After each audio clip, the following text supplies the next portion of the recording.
견성을 깨달음이라고 착각하지 말라. 견성은 수행의 시작이요. 깨달음은 수행의 끝이다. 견성과 깨달음, 이 둘은 차원이 다른 것이다. 견성과 깨달음의 차이점을 정확히 알아야 한다. 그러나 많은 수행자, 명상가, 구도자들이 견성과 깨달음, 이 둘의 차이점에 대해 모르고 있다. 그래서 이 두 용어를 뒤죽박죽으로 사용하고 있는 게 현실이다. 견성이 마치 깨달음인 양 말이다. 그로 인해 많은 구도자들이 길을 잃고 있다.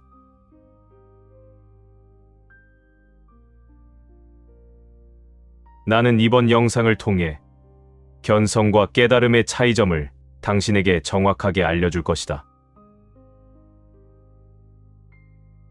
당신이 견성과 깨달음의 차이점에 대해 제대로 배운다면 구도의 길에서 길을 잃고 헤매는 일은 없을 것이다.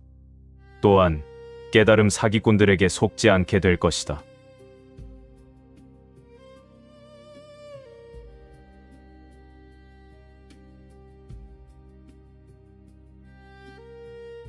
도노, 견성을 궁극 즉 끝이라고 여기지 말라. 그것은 완전한 착각이다.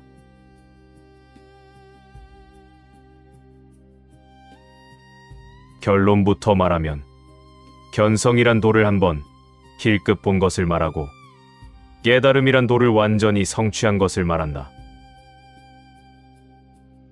이렇듯 견성과 깨달음은 그 차이가 어마어마한 것이다.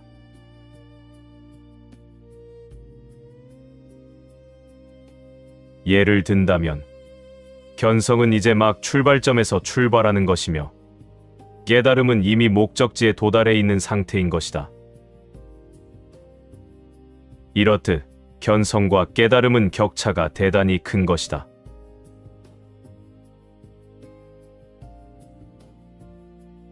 견성은 시작이요, 깨달음은 끝이다.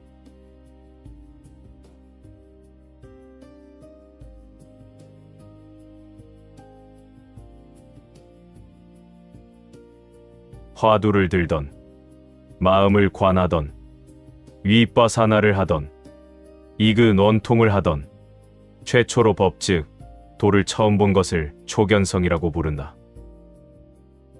초견성을 대개 견성이라고 부른다.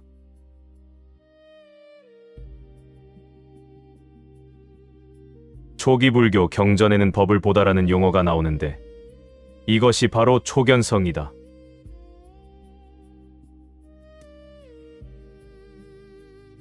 법을 보다, 도노, 견성, 화두타파, 공안타파, 공성체득, 열반체어. 이 말들은 용어만 다를 뿐 모두 같은 의미이다. 처음으로 법 즉 도를 본 것, 다시 말해 견성을 뜻한다.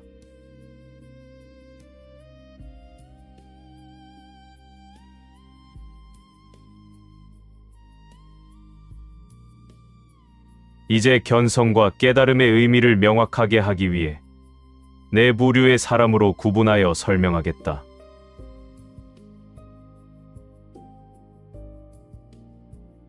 첫째, 견성하지 못한 사람들.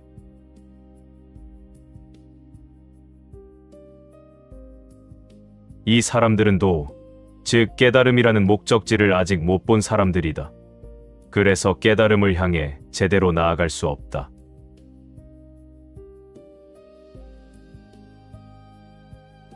대부분의 사람들이 여기에 속한다.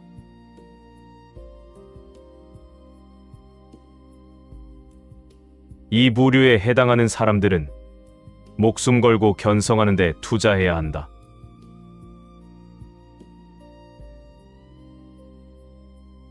당신 역시 아직 견성하지 못했다면 그저 헤매이고 있는 것이다.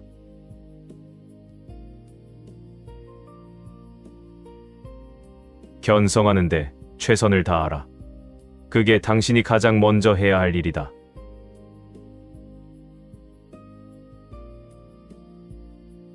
수행이란 견성하고 나서 시작되는 것이다.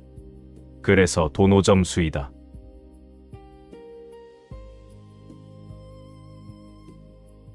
실제 수많은 수행자, 명상가, 구도자들이 견성이 왜 필요한지조차 모른 채 도를 닦고 있다. 그래서 발전이 없는 것이다.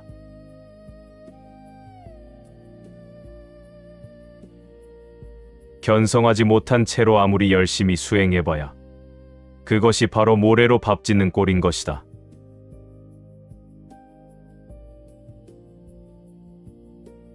견성할 마음부터 강하게 일으켜라. 그럼 기필코 견성하게 될 것이다.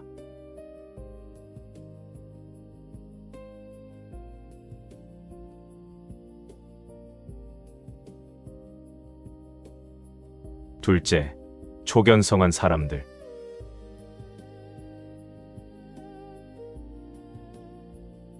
이 부류의 사람들은 도, 즉 깨달음이라는 목적지를 이제서야 한번 힐끗 본 것이다. 그래서 그걸 일별이라고 부른다.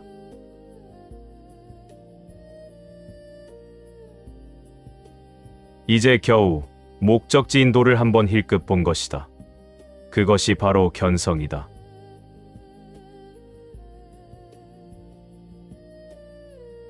그러나 이것은 대단한 사건이다. 목적지를 알아버렸기 때문이다.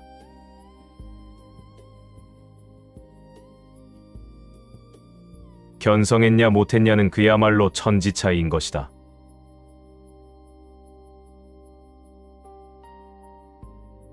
견성하지 못한 자는 깨달음을 얻을 수 없지만 견성한 자는 깨달음을 얻을 수 있기 때문이다.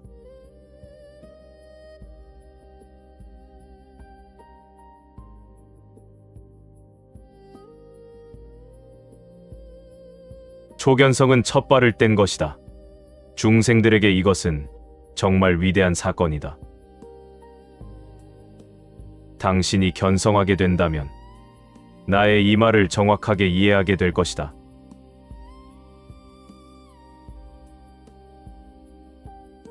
초견성한 후에는 목적지 인도에 대해 확고히 알려고 노력해야 한다. 이것이 바로 보림이다.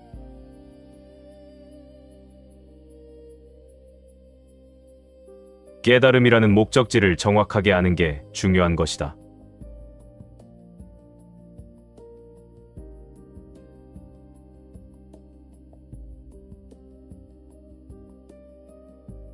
셋째, 목적지 인도, 즉 깨달음을 향해 많이 나아간 사람들.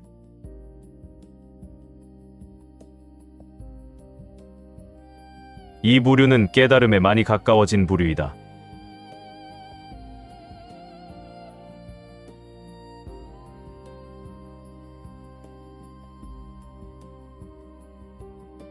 넷째, 도, 즉 깨달음을 성취한 사람들.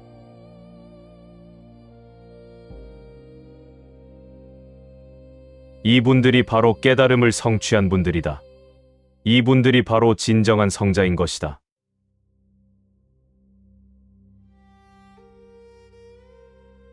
이렇게 견성한 것과 깨달음을 얻은 것은 그 격차가 너무나도 큰 것이다.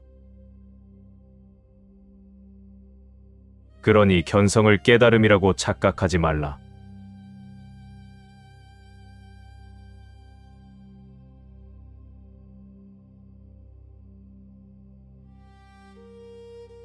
나는 내가 깨달음을 얻었다고는 절대 말하지 않는다. 나는 미치지 않았기에 그렇게 말하지 않는 것이다.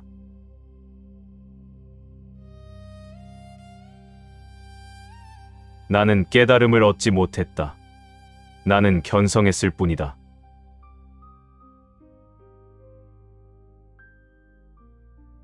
나는 나의 현 상태를 잘 알고 있다. 나는 견성했으되 깨달음을 얻지 못한 사람이다. 그래서 앞으로도 갈 길이 아주 멀다는 것 역시 잘 알고 있다.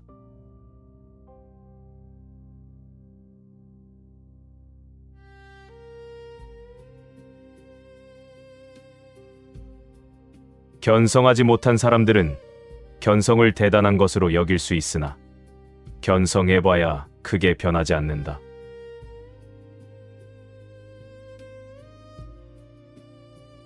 다만 목적지를 명확하게 본 것일 뿐이다. 겨우 목적지를 한번 본 것에 지나지 않는다.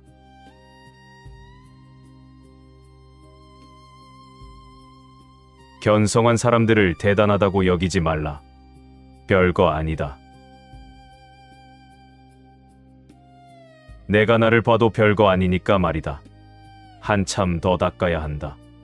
겁나게 오래 더 제대로 닦아야 하는 것이다.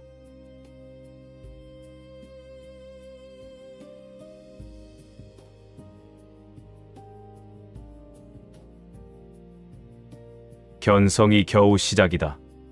이걸 잊지 말라.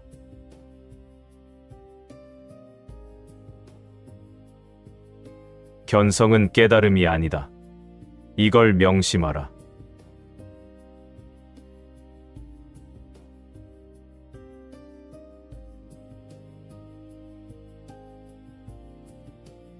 사람들은 가끔 이런 질문을 한다. 본래 중생 역시 청정하여 완전하다면 왜 도를 닦아야 하는가?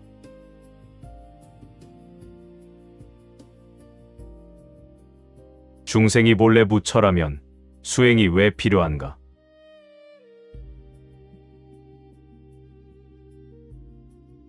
중생들 역시 본래 완전한 것은 사실이다.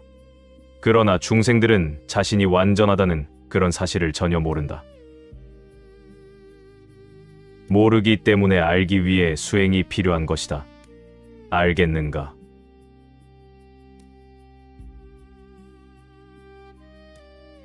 자신은 본래 황금인데 자신을 똥으로 잘못 알고 있기에 수행이 필요한 것이다.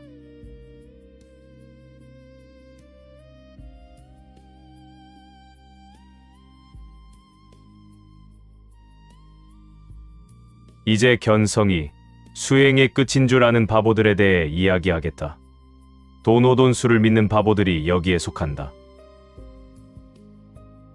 견성하면 그게 끝인 줄 아는 것이다. 이런 자들이 주로 자기를 깨달은 사람이라고 남들에게 소개한다. 이 부류의 인간들은 대부분 사기꾼이다. 이런 자들에게 이런 질문을 해보라. 당신은 자신을 깨달았다고 말하는데 그럼 당신은 아라한인가? 아니면 벽지불인가? 아니면 부처님인가? 당신이 깨달았다면 당신에겐 무슨 능력이 있는가? 이렇게 질문하면 아무런 대답도 못할 것이다.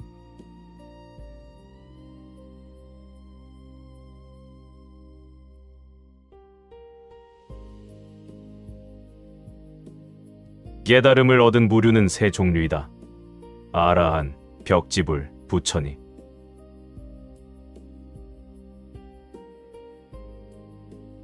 누군가 깨달았다고 말한다면 제 자신이 아라한이거나 벽지불이거나 부처님이란 얘기다.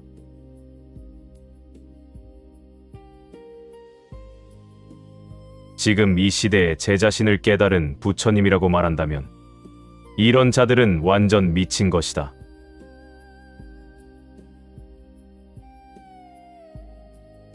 그러나 한국 땅에도 승복을 입은 가짜 중들이 제 자신을 미륵불이라고 말하는 미친 것들이 있다.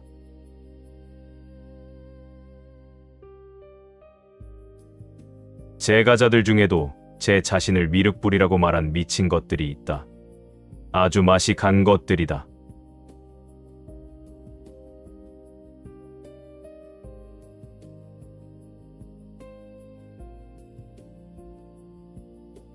외도들이 깨달음 놀이하는 것이야 뭔 상관이랴. 그들은 그들 나름대로 놀게 내버려 두면 된다. 그러나 불교 내부에서 그러면 안 되는 것이다.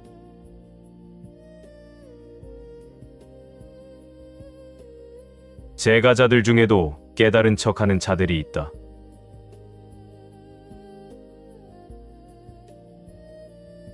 제가자가 깨달았다고 말한다면 그는 자기를 스스로 아라한이라고 말하는 것이다.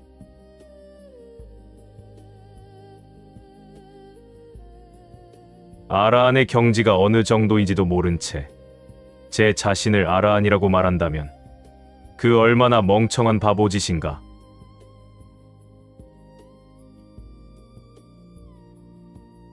아라한은 가정 생활을 하지 못한다. 이런 사실조차 모른 채 자신을 깨달았다고 말한다면 그건 그저 바보일 뿐이다.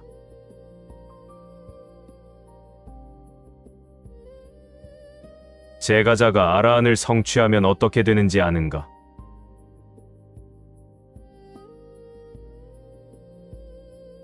그는 기필코 단시일 내 출가하거나 그게 불가능하다면 그는 열반에 들어버린다. 쉽게 말하면 죽는단 얘기다. 왜냐면 아라한을 성취한 사람은 결코 제가자의 생활을 할 수 없기 때문이다. 다시 말해 마누라랑 가족들이랑 같이 사는 게 불가능한 것이다. 왜냐면 청정함은 부정함과 같이 머물 수 없기 때문이다.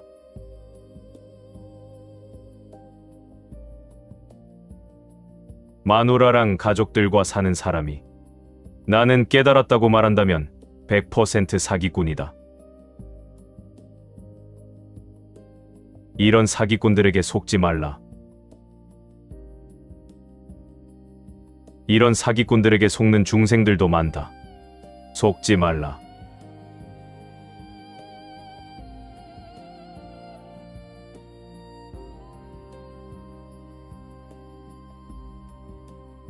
수행의 측면에서 보면 견성은 시작이요 깨달음은 끝이다.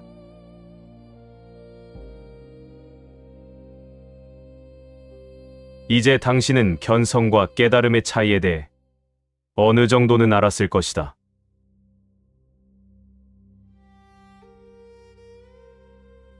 그래서 더 이상 사기꾼들에게 속지 않을 것이다.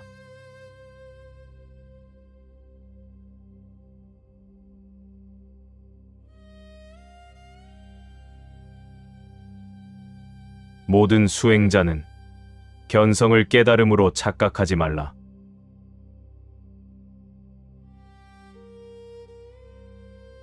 견성이란 그저 눈 한 번 뜬 것이고 깨달음이란 궁극이며 대변역이다.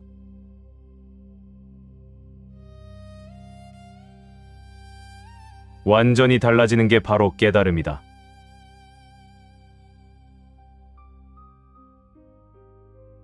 그러므로 견성과 깨달음은 그 격차가 상상할 수 없이 큰 것이다.